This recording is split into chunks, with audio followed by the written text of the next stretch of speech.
안녕하세요. 저는 결혼을 앞두고 있던 30대 중반의 여성입니다. 한 번도 결혼에 대한 환상을 가져본 적이 없었기 때문에 저에게 결혼은 해도 그만 안 해도 그만인 것이었습니다. 그러다 지금의 남자친구를 만나면서 처음으로 결혼하고 싶다는 생각을 했었지요. 하지만 결국은 저는 혼자 살 팔자인가 봅니다. 내년에는 인생 2막을 시작하게 될 줄 알았는데 씁쓸합니다. 저는 외국계 금융업에 종사하고 있습니다. 결혼을 안 하려던 건 아닌데 늘 공부와 일이 먼저다 보니 연애할 틈이 없었습니다. 가끔 관심을 표현하며 다가오는 남자들이 있었지만 번번이 제가 너무 늦게 눈치를 챘었지요. 말 그대로 버스가 떠난 다음에서야 말이에요. 그러다 보니 어느새 소위 홍기가 가득 차버렸더라고요. 당시 저는 독서 토론 동호회 활동을 하고 있었는데 유일하게 직장생활 외에 제가 사람들을 만나는 일이었습니다. 워낙에 사람들 많은 곳에 가는 걸 제가 별로 안 좋아하기도 하고 회사 야근도 많아서 술자리로 이어지는 외부 활동은 하기가 어렵더라고요.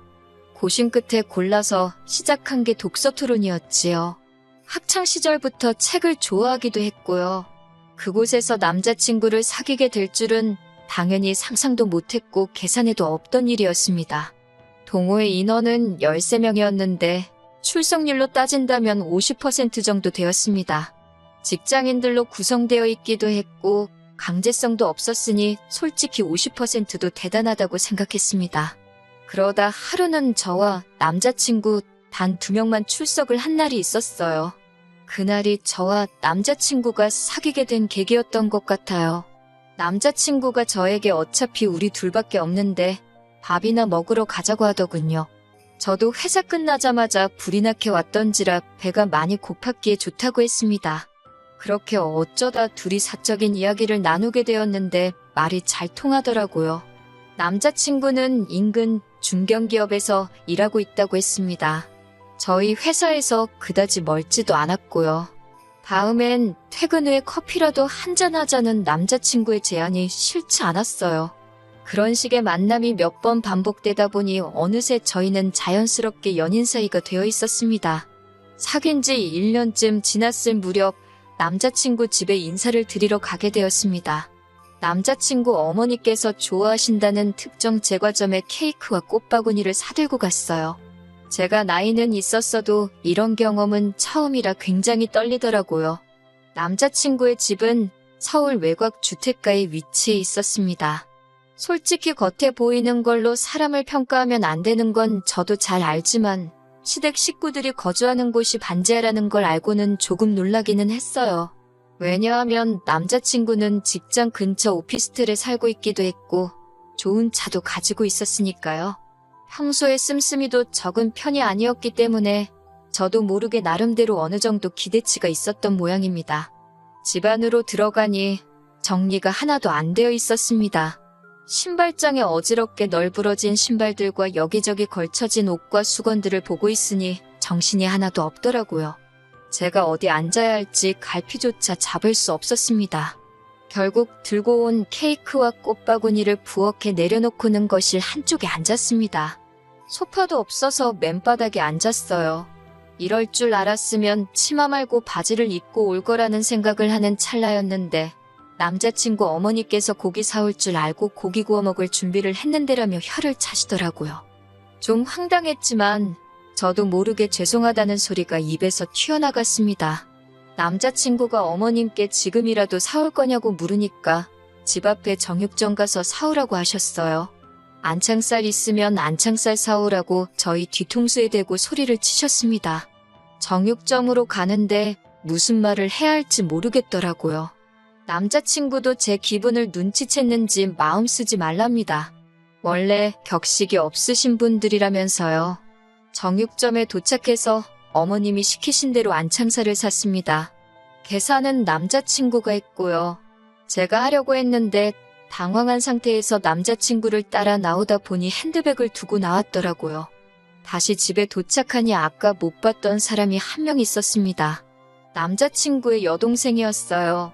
남자친구보다 6살 어린 여동생이 있다는 이야기는 들었는데 친하진 않다고 했어요. 성격이 너무 안 맞는다고요.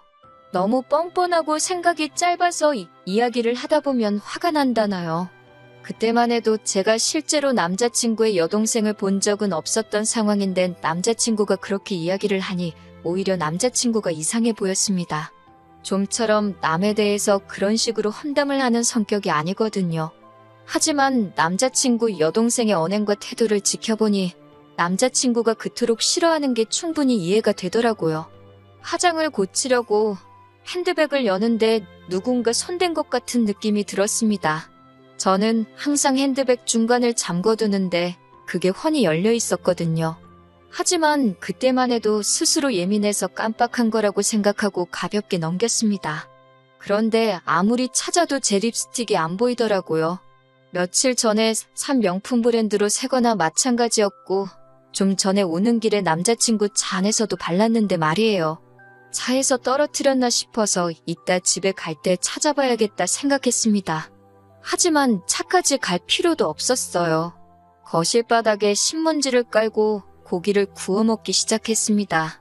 하얀 원피스를 입고 갔던 저는 옷차림에 신경 쓰느라 몇 점 먹지도 못했어요. 그러다 남자친구 여동생이 쌈장 찍은 고기를 들고 이리저리 설레발을 치더니 결국 제 옷에 흘리더라고요. 저도 모르게 인상을 쓴 모양입니다. 남자친구 어머님께서 사람이 실수할 수도 있지 뭘 그렇게 무안을 주냐면서 성격이 원래 그렇게 예민하냐고 물으시더군요. 그러자 그 여동생이 한다는 소리가 원래 여자가 나이가 들면 그렇게 짜증이 쉽게 난다면서요? 라고 저에게 묻는 거예요. 그제서야 알겠더라고요. 남자친구의 어머니도 여동생도 저를 마음에 들어하지 않는다는 걸요. 고기가 코로 들어가는지 입으로 들어가는지 모를 식사를 끝내고 언제쯤 집에 가려나 눈치를 살피고 있었습니다. 기분도 안 좋고 마음도 많이 상해서 빨리 집에 가고 싶은 생각뿐이었어요. 그런데 어머님께서 부엌에서 수박하고 복숭아를 가져오시더니 저더러 좀 잘라보라고 하시는 겁니다. 손님으로서 인사드리러 온 자리에서 이런 일을 하게 될 줄은 예상치 못했기 때문에 굉장히 당황스러웠어요. 변명 같지만 제 이야기를 좀 해보자면 제가 대학교에 들어가고 나서 어머니께서 사고로 세상을 떠나셨습니다. 어머니가 떠나신 이후 처음엔 제가 어머니의 역할을 맡아 해보려고 했어요. 집안일도 하고 식사 준비도 하는 일들이요. 하지만 아버지께서는 저는 제 인생을 살라며 더 열심히 공부하고 좋은 직장에 가라 하셨습니다. 주부로서의 삶은 결혼하면 좋든 싫든 하게 될 것이니 미리부터 경험할 필요 없다고요. 그리고 절대 자랑은 아니지만 어려서부터 저는 비교적 유복한 집안에서 자랐습니다. 그래서 필요할 때는 집안일을 도와주시는 도우미 이모님이 오시곤 했기 때문에 더욱이 제가 집안일이나 요리에 신경 쓸 이유가 없었어요. 하지만 남자친구의 어머니께선 어떻게 여자가 그 나이 먹도록 칼질도 못하냐면서 이게 다 엄마가 없어서 그렇다 말씀하셨습니다. 지금부터 당신이 하나부터 10까지 다 가르쳐야겠다고요. 그런 말을 듣고 있는데 너무 속상했습니다. 남자친구가 왜 자꾸 듣기 싫은 소리를 하냐면서 자기가 자른다고 일이 달라고 한마디 나서서 해주긴 했지만 한번 뱉은 말이 주워 담아질 리 없잖아요. 남자친구 어머니께서는 단도직입적으로 묻겠다며 그 나이 먹도록 왜 결혼을 안 했냐고 물으셨습니다. 솔직히 좀 억울하더라고요. 남자친구나 저나 동갑인데 저희 아버지는 남자친구에게 그런 질문 안 하셨거든요. 사람이 사회생활하다 보면 결혼이 좀 늦어질 수도 있는 거라면서요. 저도 똑같이 사회생활을 하고 있었는데 왜 제 나이는 이토록 문제가 되는 건지 싶었습니다. 하지만 어머님께 이런 식으로 따지고 들 수는 없는 노릇이었으니 그냥 직장 생활하다 보니 늦어졌다고 말씀드렸습니다. 그러자 그 직장은 계속 다닐 거냐고 물으셨어요. 여자가 벌어봤자 얼마나 버냐면서요. 제가 다니는 회사는 육아휴직이 비교적 잘 되어 있어서 최대 3년까지 쉴 수 있기 때문에 굳이 관둘 이유가 없다고 말씀드렸습니다. 아버지는 뭐 하시냐는 질문에 사업하시는 분이고 여전히 현역에서 일하고 계신다 했더니 돈은 많이 버시냐고 묻더라고요. 이런 질문을 아무렇지 않다는 듯 하시는 모습을 보고 황당했지만 저도 마음속에서 어떤 반발심이 생겼던 상태라 많이 버신다 했습니다. 한 달에 1,000은 기본이라고요. 사실 저도 잘 모르는데 대충 찍어서 말했어요. 그러자 남자친구 어머니와 여동생 눈빛이 묘하게 달라지더라고요. 혼자 사는 양반이 그렇게 많이 벌어서 그 돈 다 뭐 하시냐 하시길래 그건 저도 모른다. 아버지 재산에는 전 관심 없다고 말씀드렸습니다. 그건 사실이에요. 저도 저먹고 사는데 부족하지 않을 만큼 잘 벌고 있었으니까요. 그런 대화가 오가는 와중 남자친구 여동생이 화장실을 가야겠다며 일어나더라고요. 그런데 주머니에서 뭔가 반짝하면서 떨어지더라고요. 자연스레 시선이 그리 향했는데 제 립스틱이었습니다. 순간 이게 무슨 상황인가 파악이 안 돼서 신우를 올려보는데 신우가 얼른 립스틱을 낚아채더니 이거 방바닥에서 주웠다며 혹시 제 거냐고 물어요. 맞는 것 같다니까 잘 좀 챙기라면서 신경질을 부리며 저한테 던지듯 주고 가더라고요. 심증은 가는데 확증이 없으니 화를 낼 수도 없고 그렇다고 고맙지도 않고 한마디로 어이가 없었지요. 남자친구도 이게 무슨 상황인가 파악하려는 눈치였어요. 집으로 돌아오는데 아무리 곱씹어봐도 하루 종일 정말 기분 나쁜 일들만 가득한 하루였습니다. 남자친구가 제 눈치를 살피면서 괜찮냐고 묻는데 도저히 괜찮다는 대답이 안 나가더라고요. 제가 왜 하루 종일 그런 대접을 받아야 했는지도 이해가 안 되었고 남자친구 여동생이 제 핸드백에 손을 댔다는 사실이 너무나 불쾌했어요. 이틀 동안 남자친구로부터 걸려오는 전화에 단답형으로만 대답하면서 진지하게 생각해봤습니다. 이 결혼을 하는 게 정말 맞는 건가 싶었거든요. 그리고 결국 남자친구에게 결혼 이야기는 없었던 걸로 하자고 했습니다. 연애는 원한다면 계속해도 좋지만 결혼은 안 하고 싶다고요. 남자친구는 말도 안 되는 소리라며 자기 어머니랑 여동생 때문이냐며 자기가 어떻게든 설득할 테니 제발 다시 한 번만 생각해 달랍니다. 그리고선 며칠 뒤 남자친구의 어머니께서 연락을 해오셨습니다. 저희 결혼 문제로 이야기를 좀 나눴으면 좋겠다고요. 어머님이 정해주신 장소로 나가니 아니나 다를까 남자친구 여동생도 나와 있었습니다. 아들에게 들으셨다면서 일단 당신이 그런 의도가 아니었는지만 제 마음이 상했다면 미안하다 하시더군요. 앞으로 한 가족이 되면 모녀 사이처럼 지냈으면 좋겠다는 생각에 말이 너무 쉽게 나간 것 같다고도 하셨습니다. 솔직히 그 말이 와닿지는 않았지만 그래도 나이 드신 분이 이렇게 와서 사과를 하시기까지 쉽지 않으셨을 걸 생각하고 괜찮다고 말씀드렸습니다. 남자친구 여동생도 앞으로 친자매처럼 잘 지내고 싶다며 언니 하는데 또 그런 모습을 보니 밉지만은 않더라고요. 그렇게 일단은 상황이 일단락되었고 남자친구와 결혼 이야기도 다시 진행되기 시작했습니다. 하지만 이 평화는 오래가지 못했습니다. 그건 바로 남자친구 어머님과 여동생의 시커먼 속내 때문이었어요. 결혼에 관한 세부사항도 조율할 겸 양가 어른들을 모시고 상견례 자리를 갖게 되었습니다. 아버지는 젊은 사람들끼리 알아서 하라 하셨지만 그래도 식사라도 한 끼 같이 하면 좋을 것 같아서 제가 자리를 만들었어요. 그렇게 모두가 한정식 집에 모였습니다. 남자친구 어머님께서는 저희 아버지를 보고는 인물도 좋으시다며 살갑게 대해주셨습니다. 입에 발린 칭찬이긴 해도 칭찬 싫어하는 사람이 어디 있나요? 남자친구 여동생도 계속해서 저에게 언니, 가방은 어디서 산 거냐? 언니 오늘 너무 예쁘다며 애교를 부렸고요. 남자친구는 이 모든 상황을 굉장히 뿌듯하게 느끼는 듯 보였습니다. 처음에 인사드리러 갔던 날과는 확연히 다른 분위기에 어쩔 줄 모르긴 했지만 결과적으로는 훨씬 기분 좋은 자리였어요. 서로 껄끄러운 이야기는 조금도 오가지 않았습니다. 다만 남자친구 어머니께서 우리는 이제 다 한 가족이니까 서로 힘들면 돕고 이해하고 품어주고 그렇게 살자 하시더군요. 얼마나 듣기 좋은 말인가요? 그때는 그 속뜻을 몰랐기에 제가 남자친구의 어머니와 여동생을 오해한 것 같아 미안한 마음까지 들었습니다. 하지만 그로부터 며칠 뒤 저는 정말 황당한 제안을 받았습니다. 남자친구와 신혼살림을 차릴 집을 알아보던 시기였어요. 남자친구 오피스텔 보증금하고 제가 모아둔 돈을 합치니까 1억이 좀 넘더라고요. 저희 아버지가 좀 더 보태줄 테니까 아파트를 하나 사라고 하셨지만 손은 안 벌리기로 마음을 먹은 상태였기 때문에 전세를 구할 생각이었어요. 그런데 어디서 그 이야기를 들으셨는지 어머님께서 저한테 연락을 해오셨습니다. 어머님께서는 멀쩡한 집을 납두고 왜 전세를 구하냐며 물으셨습니다.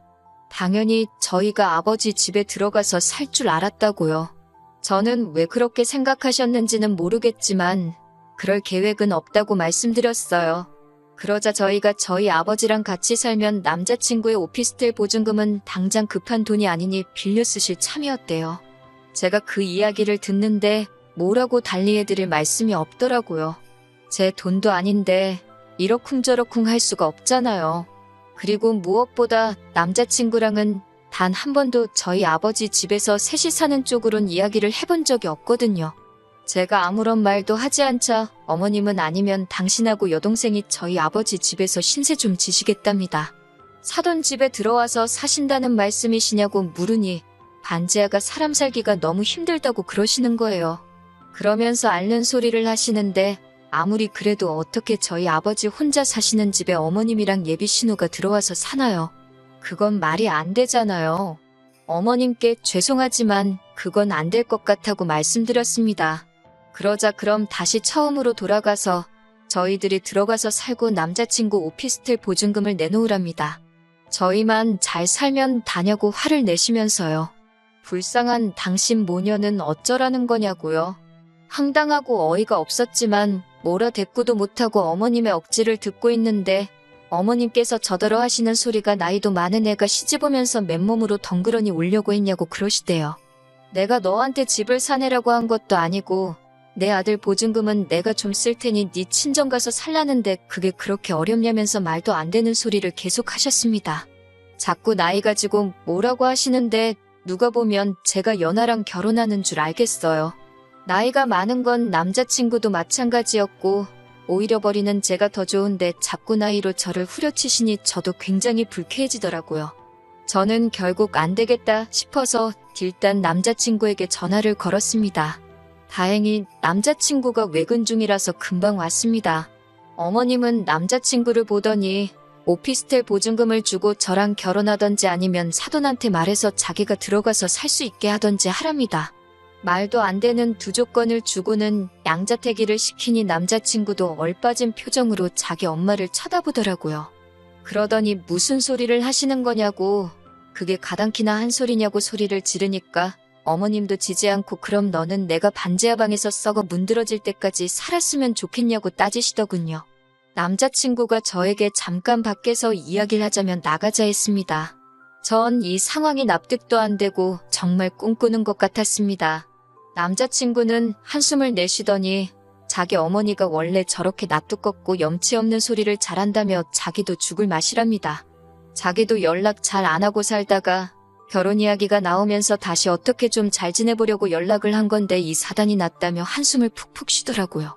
그 모습을 보고 있으니 마음이 안 좋긴 했지만 제가 달리해줄 수 있는 말이 없었습니다.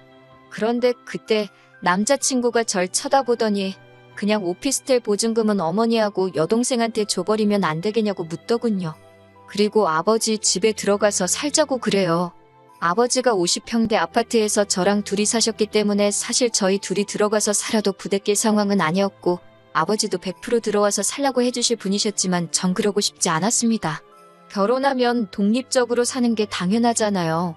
제가 그건 절대 안 될 소리라고 하니까 그럼 자기더러 어쩌라는 거냐고 소리를 치더군요. 제가 냉정하게 왜 당신 어머니가 집이 없으신 것도 아닌데 왜 거주 문제를 우리 결혼식을 통해서 해결하려고 하시는지 이해할 수가 없다고 했습니다. 그러자 남자친구가 상견례 자리에서 분명히 앞으로 한 가족이니 힘든 순간에 서로 도우며 살자고 하지 않았냐고 따져 묻더라고요.